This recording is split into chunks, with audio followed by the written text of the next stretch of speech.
दर्शन सेवा के घरवा हो माई आई जाली चढ़ते कुआरवा हो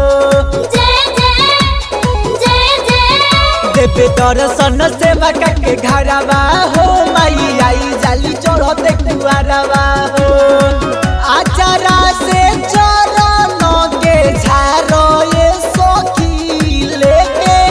आचारा से चरण के झारो ये सखी मोरी मैया जी के आरती उतारो ये सखी मोरी मैया जी के आरती उतारो ये सखी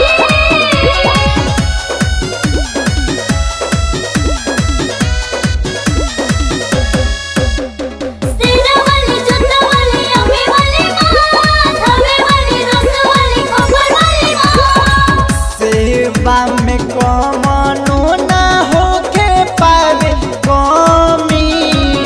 साल भप आइल बाटे पावन दिनमा नमी सेवा में कमनो ना होके पावे कमी साल भप आइल बाटे पावन दिनमा नमी लेके सोने के कहिया के सिया झारो ये सखी लेके सोने के कहिया के सिया झारो ये सखी मोरी मैया जी के आरती उतारो ये सखी मोरी मैया जी के आरती उतारो ये सखी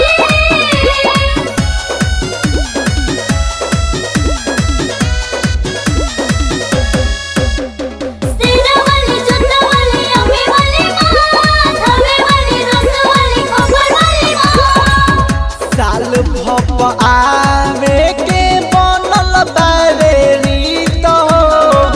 स्वागत में पंकज गई है मैया के गीत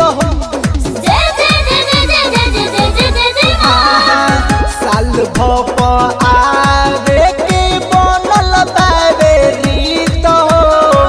स्वागत में पंकज गई है मैया के गीत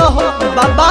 अखिल से पाठ कहा बाबो ये सखी मासूम